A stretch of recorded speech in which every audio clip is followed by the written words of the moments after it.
ఇప్పుడు జగన్మోహన్ రెడ్డి ఉన్నాడు, ఆయనకి దాదాపు 1,00,000 కోట్లు ఆస్తుంది. 1,00,000 కోట్లు కాదు, 5 లక్షలు 6 లక్షల కోట్లు ఉండొచ్చు. అంత ఆస్తిపరుడు ఓ వెహికల్ కొన్నాడు అనుకోండి, ఆ వెహికల్కి రికార్డు లేకుండా ఉంటుందా? ఆ వెహికల్ని ఎవడైనా సీజ్ చేయగలరా? అసలు కలలో అన్నా మనం ఊహించగలమా జగన్మోహన్ రెడ్డి వెహికల్ పోలీసులు సీజ్ చేయటం అనేది? అది హైలీ ఇంపాసిబుల్ అండి అది. కానీ జగన్మోహన్ రెడ్డి గారి వెహికల్ని సీజ్ చేశారు. సీజ్ చేయడం అంటే అది పెద్ద న్యూస్ అయ్యింది.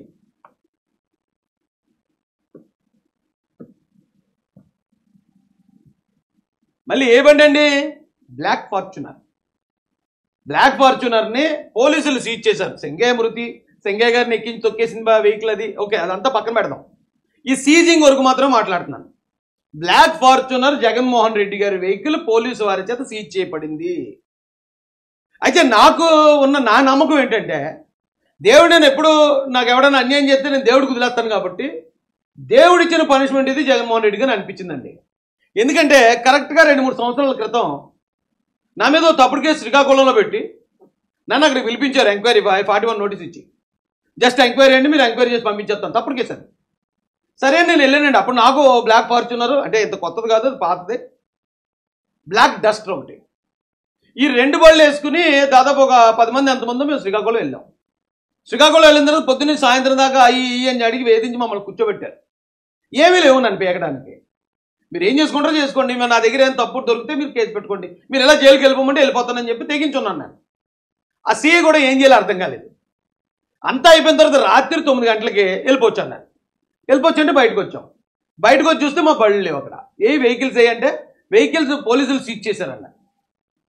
సీజ్ చేయడానికి ఏముంది కారణం అంటే, అది ఢిల్లీ బళ్ళు అని ఉన్నాయండి, ఢిల్లీ అంటే డిఎల్ అని ఉంది రిజిస్ట్రేషన్, దాని గురించి అట్టే పెట్టారన్న. దాని గురించి అట్టే పెట్టడానికి ఏముంది, దానికి కూడా రికార్డు ఉంది కదా. ఢిల్లీ కూడా పాకిస్తాన్లోనో లేదా ఆఫ్ఘనిస్తాన్లో లేదు కదా, అది మన దేశందే కదా. ఒకవేళ పెనాల్టీ ఉంటే పెనాల్టీ ఏంటి కట్టేసి పట్టుకుపోతాను అంతే తప్ప దాన్ని సీజ్ చేయడం ఏంటి అని చెప్పంటే, లేదంటే సీజ్ చేశారు మీరు వెళ్ళిపోవాలి ఇక్కడి నుంచి, మీరు ఎలాగ వెళ్తారో మాకు తెలియదు అన్నారండి. ఆ రోజు రాత్రి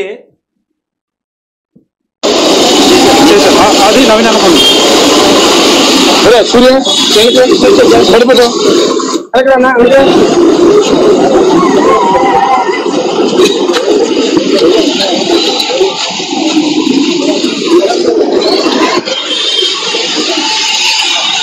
నడుచుకుంటూ వెళ్ళిపోతానన్నాను నేనైతే. సరే ఓకే తీసుకున్నారు కదా, 1 రోజు పడుతుందో 2 రోజులు పడుతుందో తెలియదు, శ్రీకాకుళం నుంచి ఉత్తరకంచి నేను నడుచుకుంటూనే వెళ్ళిపోతానని చెప్పి మొదలెట్టాను నడక. ఆ రాత్రి మీద మా వాళ్ళు అందరూ లేదు దారిలో ఎక్కడన్నా ప్లాన్ చేస్తారు, ఏమైనా చేస్తారు, చంపించేస్తారు, ఏదైనా చేయనిరా, ఏదన్నా మన కారులో వెళ్ళినా చేయగలరా అని చెప్పి నేను నడిచిపోతామంటే అక్కడ స్థానిక తెలుగుదేశం నాయకులు, అప్పుడు ఇంకా తెలుగుదేశంలో లేను నేను, వారు కారు పురమాయించి మమ్మల్ని కారు ఎక్కి క్షేమంగా ఇంటికి దింపారండి. ఆ రోజు జగన్మోహన్ రెడ్డి గారు నాకు ఏ అవమానం అయితే చేశారో, ఈవేళ ఆయన దగ్గర ఓ 1,00,000 కోట్లు 5 లక్షల కోట్లు 10 లక్షల కోట్లు ఆస్తి ఉండొచ్చు, కానీ సేమ్ అవమానం ఆయనకి ఎదురైంది చూడండి.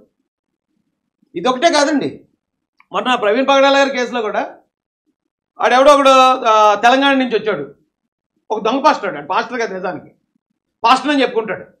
ఒకడేమో కడప నుంచి వచ్చాడు. వీళ్ళిద్దరూ ఎలాగైనా సరే రాజేష్ని క్రిస్టియన్స్ నుంచి దూరం చేయాలి, క్రిస్టియన్స్ ఆడి చెప్పిన మాటే నమ్మేస్తున్నారు.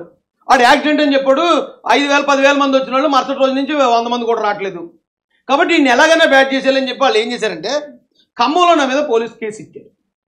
ఖమ్మంలో రాజేష్ మహాసేన లంచర్లు నన్ను చంపేస్తానంటారు, నన్ను పొడిచేస్తానంటున్నారని చెప్పి ఖమ్మం పోలీస్ స్టేషన్కి వెళ్ళి నా మీద ఒక కంప్లైంట్ ఇచ్చారు. ఇచ్చినప్పుడు నాతో పాటు కొంతమంది క్రిస్టియానిటీకి వ్యతిరేకంగా ఉన్న వ్యక్తులను కూడా కలిపి వీళ్ళందరూ కంబైండ్, వీళ్ళందరూ ఒక టీం అన్నట్టు నన్ను ఆ టీంలో చేర్చేసి ఇచ్చారు కంప్లైంట్. నిజానికి మనసు కొంచెం నొచ్చుకుంది నాది. ఏంటి వీళ్ళు ఎంత దారుణమైన రాజకీయాలు ఏంటి, ఎంత దరిద్రంగా బిహేవ్ చేస్తున్నారేంటి అదోలని చెప్పి తిట్టుకున్నాను మనసులో. కానీ దేవుడికి వదిలేశాను నేను.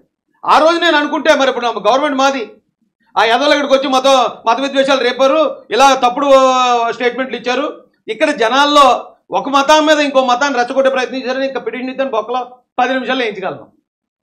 కానీ నా దగ్గర ఉన్న అవకాశాన్ని నేను ఉపయోగించుకోలే, దేవుడే చూసుకుంటాడు. ఒకవేళ వాడు చెప్పిన కేసులో నన్ను అక్కడికి పిలిపించారనుకో వెళ్తాను, తప్పు చేయకుండా ఉన్నవాడిని నాకు భయం ఏంటి, ఎవడ బెదిరిస్తాడు, నా తరపున ఎవడో బెదిరించేసాడు, దానికి ఆధారాలు ఉండాలి కదా. సరే ఓకే అని వదిలేసానండి. వదిలేస్తే కొన్ని రోజులు నెల కూడా అవ్వలేదండి, వాడు ఏ పోలీస్ స్టేషన్లో అయితే కేసు పెట్టాడో నా మీద, అదే పోలీస్ స్టేషన్లో, అది ఈ రాష్ట్రం కూడా కాదు, పక్క రాష్ట్రం తెలంగాణలో నా రికమెండేషన్ నేను పనిచేయదు కదా, నేను కనీసం ఎవరి మీద కేసు కూడా ఇవ్వలేదు. ఎప్పుడో ఎవరో పెట్టిన కేసులో అదే పోలీస్ స్టేషన్లో బొక్కలే ఇస్తారండి, అదే పోలీస్ స్టేషన్కి ఈడ్చుకెళ్ళారండి. దేవుడు ఉన్నాడు అనిపిస్తుందండి నాకు అలాంటప్పుడు. ఒకటి మీద తప్పుడు ఆరోపణ చేసిన తప్పుడు ఎదవలకి దేవుడిచ్చే పనిష్మెంట్ అలాగుంటుంది. అదే ఏపీలో కనుక కేసు అయి ఉంటే రాజేషే పెట్టించాడని మళ్ళీ రోడ్ల మీద దొరలేదు ఎదవలేళ్ళు. తెలంగాణ అంటే అదేం కూటమి ప్రభుత్వం కాదు, కాంగ్రెస్ గవర్నమెంట్. మళ్ళీ ఈడు ఎవడైతే అరెస్ట్ అయ్యాడో అది నేను కాంగ్రెస్ లీడర్ అని చెప్పుకుంటాడు. అంటే ఆడి గవర్నమెంట్లో ఆడనే ఈడ్చికెళ్ళి తోస్తారు లోపల లాభో దీపోమని ఏడ్చారండి. అంటే ఆడి ఉద్దేశంలో నన్ను వేసేసినా పర్లేదు, నా కుటుంబం బాధపడినా పర్లేదు, ఏ తప్పు లేకుండా. దేవుడు చుట్టూ ఊరుకుంటాడండి, తోస్తారు లోపలికి. ఎప్పుడో వచ్చాడు 20 రోజులు 30 రోజులు పోయిన తర్వాత ఆడిగాడే దగ్గర కటింగ్ ఏం చేసుకుని బయటకు వచ్చి నాకు శిరోముండం చేశారని ఏదో మొండడి ప్లేట్చుకుంటూ వచ్చాడు ఎదవాడు. అలాంటి గలీజ్గాళ్ళు ఉన్నారు ఈ రోజున క్రిస్టియానిటీ పేరు చెప్పుకుని తిరిగే ఎదవల్లో. అలాంటి ఎదవల్ని క్రిస్టియన్స్ ఎవడూ నమ్మలేదు, వాళ్ళ దగ్గరికి ఎవరు వెళ్ళలేదు, వాళ్ళ మాటలు నమ్మలేదు, వాళ్ళు చెప్పినట్టు ఎవరు రెచ్చిపోలేదు. That is Christianity. అదేందండి మీకు. ఇంకొకటి కడపడం అని చెప్పాను కదండి, ఆడేం చేశాడు, క్రిస్టియానిటీకి శత్రువు. అందరూ ప్రవీణ్ పగడాల గారు క్రిస్టియన్స్ అందరూ కూడా అతను మడ్ర అంటుంటే రాయిష్ ఒకటి వచ్చి యాక్సిడెంట్ అన్నాడు, ఇతను క్రిస్టియన్స్కి శత్రువు, ఇతను సాతాన్ అని చెప్పి ఆయాదో మొదలెట్టాడు. అది కూడా ఒక 2 నెలలు 1 నెల ఉందండి. 2 నెలల తర్వాత ఎవరైతే నా మీద తప్పుడు ప్రచారం చేసి క్రిస్టియానిటీని నన్ను దూరం చేద్దాం అనుకున్నారో, క్రిస్టియన్స్కి నన్ను శత్రువుగా చూపిద్దాం అనుకున్నారో, ఆ ఎదవలిద్దరూ వాళ్ళ నోటితోటే ఎస్ మేము ఎదవలమే, అతను తాగాడని తెలిసినా కూడా మేము దీన్ని హత్యని ప్రీ ప్లాన్డ్గానే చేసాం అని ఆ ఎదవల నోటితో చెప్పించాడండి దేవుడు. వాళ్ళు ఈ రోజు క్రిస్టియానిటీ మొత్తం చీకొడుతుంది. వాళ్ళు ఏమనుకున్నారు, క్రిస్టియన్స్కి నన్ను దూరం చేద్దాం అనుకున్నారు. కానీ ఏం చేశాడు దేవుడు, అది నేను చేసింది ఏం కాదు, ఆ స్ట్రింగ్ ఆపరేషన్ నేను చేయించలేదు. వాళ్ళతో ఒరే ఎదవలని మీరు చెప్పిన ఎదవ పనులన్నీ ఒప్పేసుకుంటారని నేను చెప్పలే, వాళ్ళకి వాళ్ళే. దేవుడు జడ్జిమెంట్ అలా ఉంటుందండి. కాబట్టి ఎవడైనా బలహీన, నా ఒక్కడి విషయంలోనే కాదు, ఎవడైనా న్యాయంగా ఉన్నవాడు పక్షాన, లేకపోతే ఎవడైనా బలహీనుడి మీదకి బలం ఉంది కదా అని, లేకపోతే నోరు ఉంది కదా అని వెళ్ళి పడిపోతే దేవుడు అనేవాడు ఒకడు ఉన్నాడు అనేది మాత్రం గుర్తుపెట్టుకోండి అబ్బాయి. ఈరోజు జగన్మోహన్ రెడ్డి గారికి ఈ పరిస్థితి ఎదురైందంటే అది నా ఒక్కడి విషయం కాదు, ఆయన ఎవరికి ఏది చేశారో తిరిగి వచ్చేద్ది ఆయనకి. ఇది మాత్రం మీరు కొంచెం అర్థం చేసుకోండి. ఇక ఈరోజు మెయిన్ టాపిక్లోకి వెళ్దామండి. జగనోన్మాదం వెరీ డేంజరస్ అండి, ఇది ఇంజూరియస్ టు హ్యాపీ. ఆంధ్రప్రదేశ్కి చాలా ప్రమాదకరంగా మారిపోయే రోజులు వచ్చేస్తున్నాయి.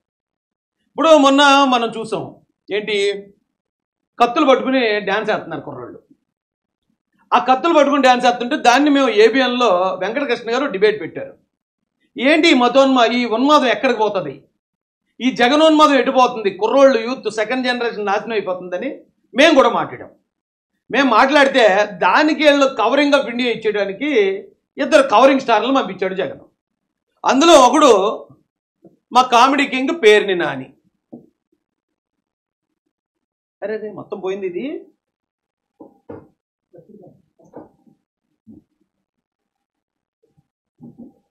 కామెడీ కింగ్ పేరుని నాని అండి.